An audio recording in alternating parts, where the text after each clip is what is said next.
1.5 years.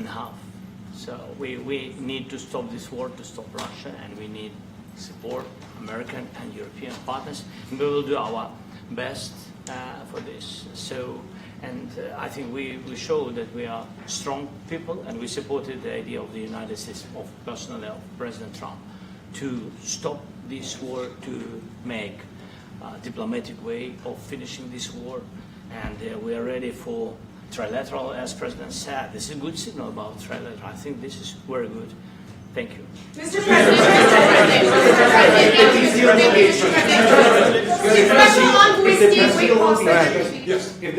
if the peace deal will be achieved, are you going to be willing to send American peacekeepers to Ukraine? Well, we're going to work with Ukraine. We're going to work with everybody, and we're going to make sure that if there's peace, the peace is going to stay long term. This is very long term. We're not talking about a 2-year peace and then we end up in this mess again. We're going to make sure that everything's good. We'll work with Russia. We're going to work with Ukraine, and we're going to make sure it works. And I think if we can get to peace, it's going to work. I have no doubt about it. Your team has talked about security guarantees. Could that involve U.S. troops? Would you roll that out in the future? We'll let you know that maybe later today. We're meeting with 7 great leaders of great countries also, and we'll be talking about that. They'll all be involved, but there'll be a lot of help when it comes to security. There's going to be a lot of help. It's going to be good. They are first line of defense because they're there. They're Europe, but we're going to help them out also. We'll be involved. Mr. President, Vladimir Putin mentioned that the war will not end without addressing the root causes of this war. Have you had an understanding what are the root causes of this war? Well, look, the war is going to end. When it ends, I can't tell you, but the war is going to end, and this gentleman wants it to end, and Vladimir Putin wants it to end. I think the whole world is tired of it, and we're going to get it ended. It was, I've done 6 wars. I've ended 6 wars, and I thought this maybe would be the easiest one, and it's not the easiest one. It's a tough one.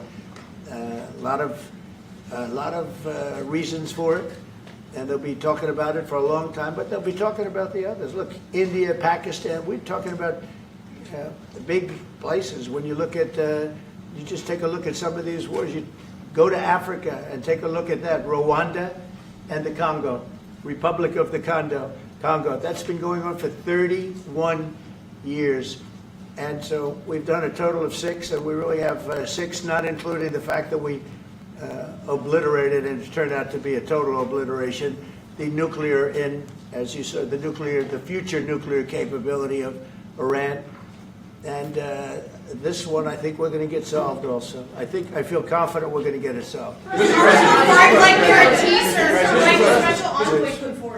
you, Mr. President. Can you tell us about your conversations with European leaders and what they need to see to support an end to the war? Yeah, well, we're going to be meeting with a great representative group and 7 very powerful, very big countries and great people, all friends of mine and friends of yours.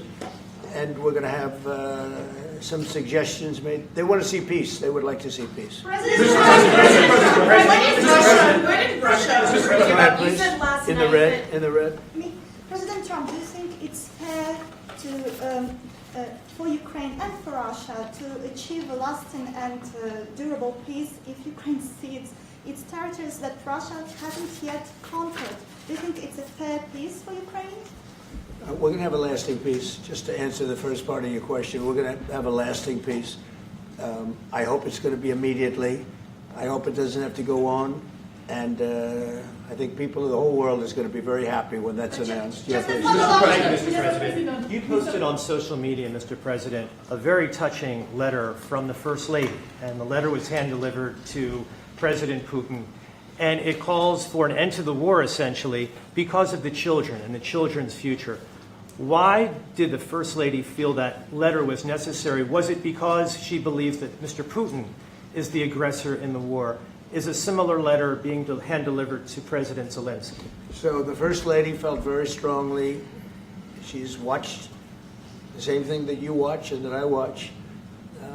I see things that you don't get to see, and it's horrible.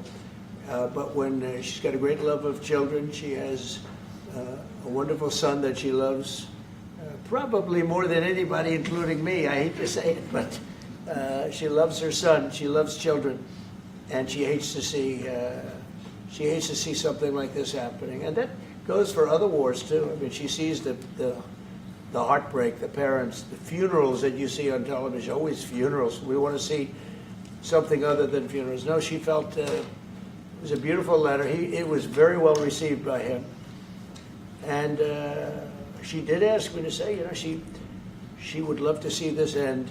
She would love to see it end, and she says it very openly, very proudly, and with great sorrow because so many people have been killed. Mr. President, last week, Brian, go ahead, Brian.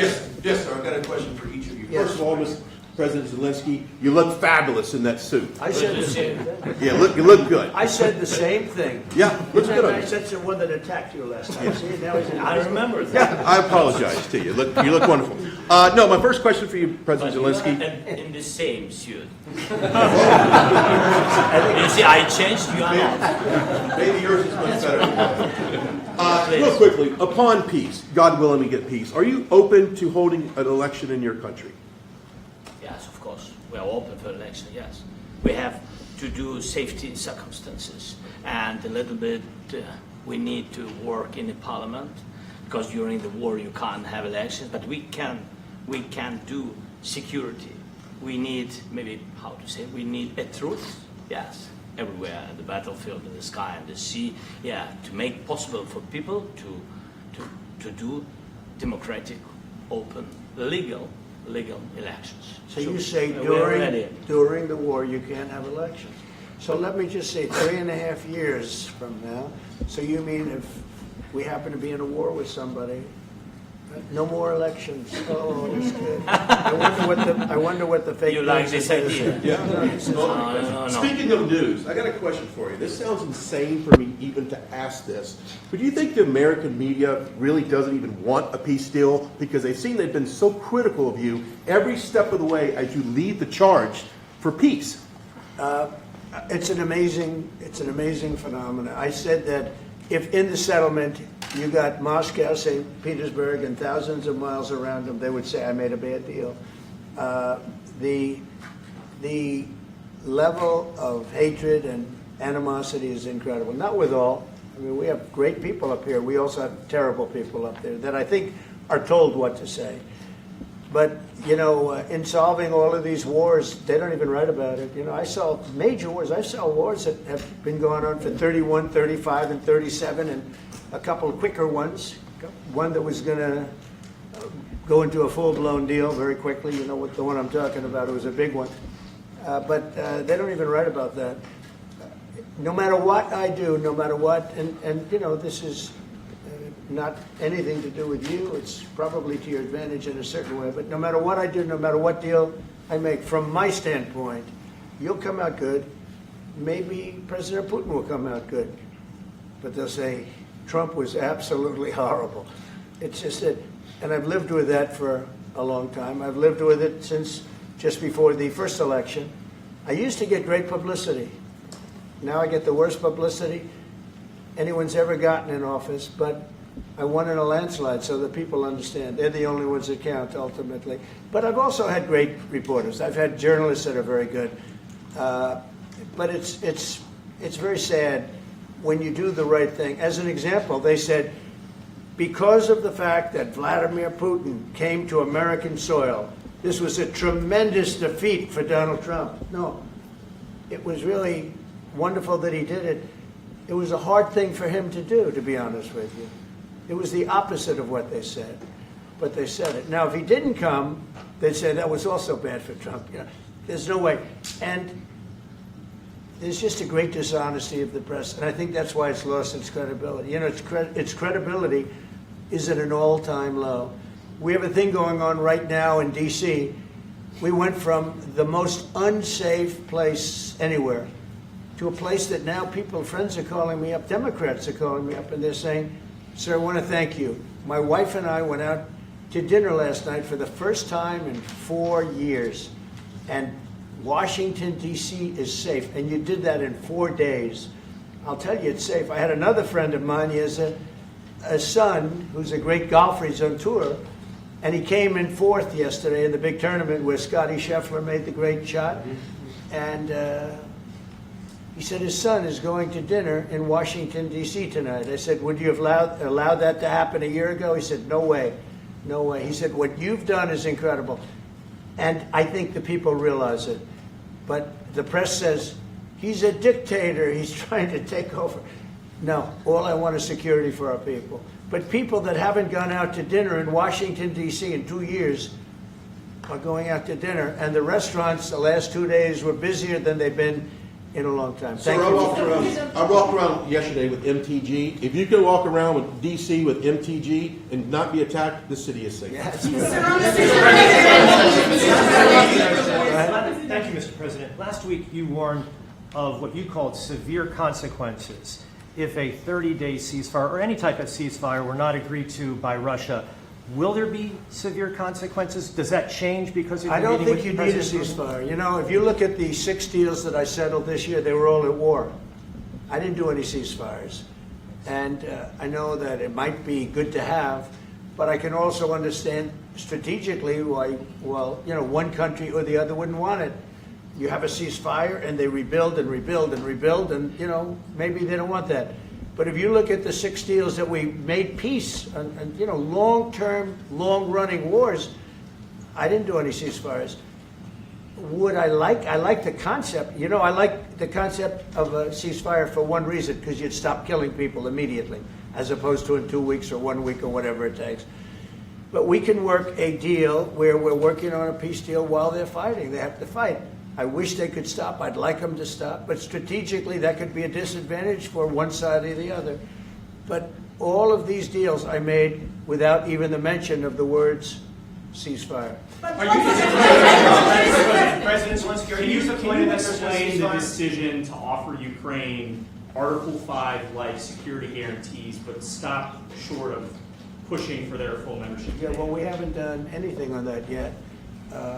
If you look back and you go back long before President Putin, it was always a statement that they would never allow Ukraine into NATO. So that was a statement that was made, but we haven't discussed any of that yet. We're going to be discussing it today. But we will give them very good protection, very good security. That's part of it. And the people that are waiting for us, they are, I think they're very like-minded. They want to help out all. Thank you, President. Thank you, President Are you Trump. disappointed there's no The United ceasefire, Mr. States, President? the United States has already given hundreds of billions of dollars to this war effort in Ukraine. At best, it is a stalemate, and the killing continues. So, President Trump, how much more is the United States willing to give Ukraine? And President Zelenskyy, how much more do you want? Well, I'll start off just by saying we're not giving anything now. We're selling weapons. This is something before, I guess the number is well over $300 billion. That was under Joe Biden, a corrupt politician, not a smart man, never was. By the way, go back 40 years, he was not a smart man 40 years ago either, but now he's in particular bad. This was done by a corrupt administration that shouldn't have been in, and frankly, if the right results of the election were given, if I were president, this war would have never taken place, and he would have been very happy, because he would have liked to have seen. I mean, they went through hell. He went through hell. This war would have never happened, and the people that were killed, a couple of million people, a lot of people with soldiers and everything else, and the people that have been displaced and forced into other areas and other countries because of what's happened, none of that would have happened. And I'm just saying that he was a horrible president, whether it was the borders or this.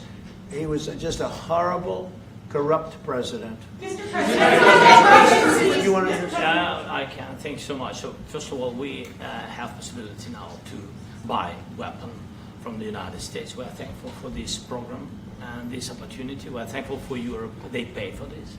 And through NATO program, for example, Pearl and etc., we have some programs where we can have some money to finance this. And this is a part, I think, it's not a part for the war and to defend us. It also will be a part for security guarantees, to strengthen our army, to rearm Ukrainian army. This is very, very important. And it depends how much money we need to rearm.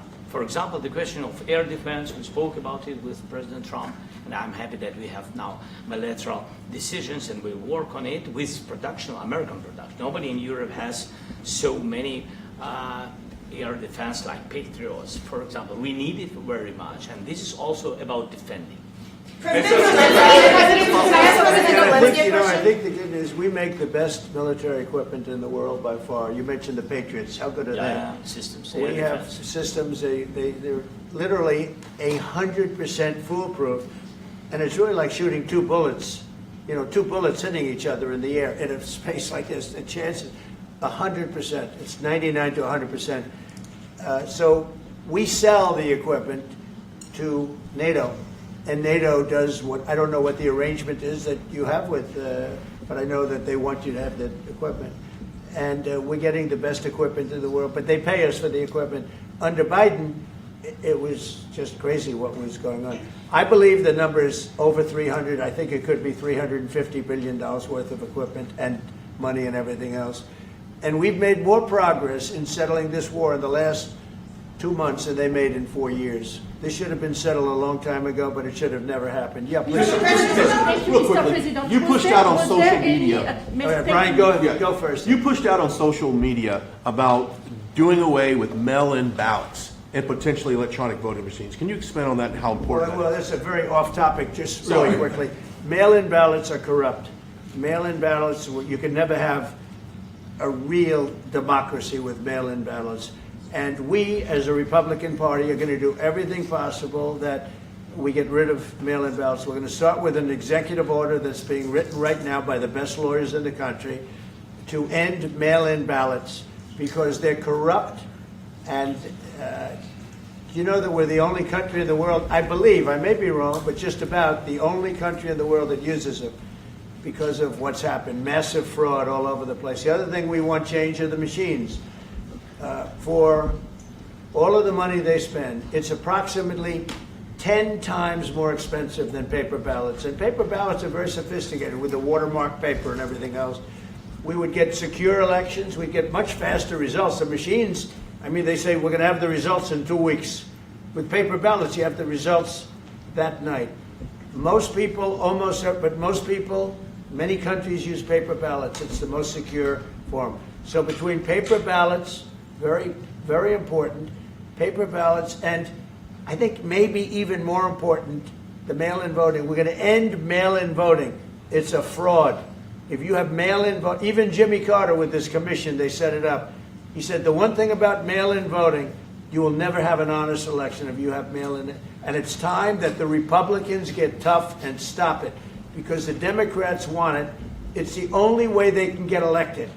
Because with men and women's sports and with transgender for everybody and open borders and all of the horrible things, and now the new thing is they love crime.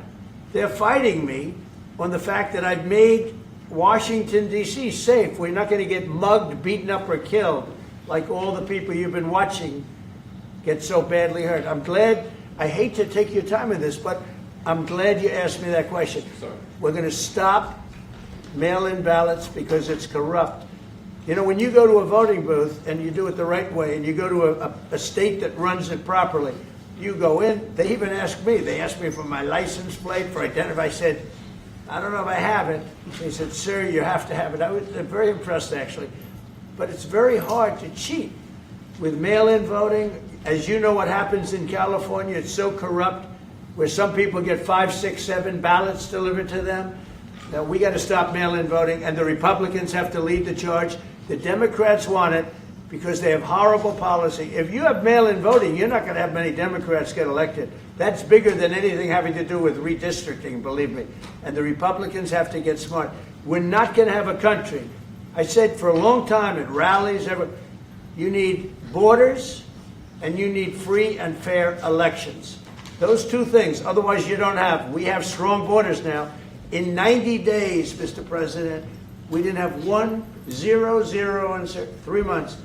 Not one person came in illegally into our country. In fact, even I find that hard to believe, but it's run by a little bit of a liberal group that put out the numbers, so I guess it's, but 0, 0, and 0. You go back a year ago, 2 years ago, millions of people poured into our country. It was terrible. Thank you very much. President Zelenskyy, what security guarantees do you need from President Trump to be able to make a deal? Is it American troops, intelligence, equipment? What is it? Everything. And really, it includes two parts. First, strong Ukrainian army. That's what I began to discuss with your colleagues. And it's a lot about weapon and then people and training missions and intelligence. And second, we will discuss with our partners. It depends on the big countries, on the United States, on a lot of our friends. And Mr. President, are you willing to commit American troops to that NATO-like protection in order to get President Zelenskyy to a deal today? Well, I don't know if you define it that way, but NATO-like, I mean, we have people waiting in another room right now. They're all here from Europe, biggest people in Europe, and they want to give protection. They feel very strongly about it, and we'll help them out with that. I think it's very important. I think it's very important to get the deal done. You've been involved with the peacekeeping in Ukraine since your first day in the administration. What would you say to the Ukrainian people right now who are suffering under the Russian attacks and hoping that the American people will stand with them? Well, I know Ukrainian people. I've known many over the years. They're great people. They're smart. They're energetic. They love their country. I mean, they love their country, and we want to get this war ended. That's all I can do. I love the Ukrainian people, but I love all people. I love the Russian people. I love them all. I want to get the war stopped. Very important. Mr. President, was there any aspect of your discussion with Vladimir Putin that left you disappointed? Look, we just spoke to, I was just telling the President, I just spoke to President Putin indirectly, and we're going to have a phone call right after these meetings today. And we may or may not have a trilat. If we don't have a trilat, then the fighting continues. And if we do, we have a good chance. I think if we have a trilat, there's a good chance of maybe ending it. But he's expecting my call when we're finished with this meeting. Thank you very much, everybody.